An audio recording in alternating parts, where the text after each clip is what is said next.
قال رسول اللہ صلی اللہ علیہ وسلم من صام رمضان ایمانا واحتسابا، جو لوگ رمضان کے روزے ایمان اور احتساب کے ساتھ رکھیں گے. ایمان کا مطلب یہ ہوتا ہے کہ مسلمان ہو روزہ رکھنے والا، روزہ تو باقی قومیں بھی رکھتی ہیں، اور احتساب کا مطلب ہوتا ہے اخلاص کے ساتھ اللہ تعالیٰ سے ثواب ملنے کی نیت کی وجہ سے رکھے، کوئی اور نیت اس میں نہ ہو. غفر له ما تقدم من ذنبه، اللہ تعالیٰ اس روزے کی برکت سے اس کے پچھلے سارے گناہ معاف کر دیں گے. ومن قام رمضان ایمانا واحتسابا، اور جس نے رمضان کی راتوں میں قیام کیا، تراویح پڑھی جس نے،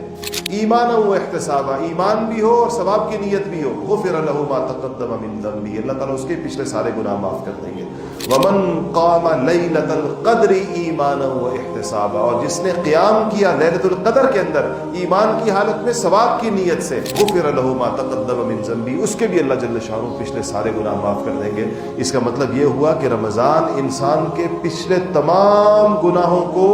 جڑ سے ختم کرنے کے لیے آتا ہے.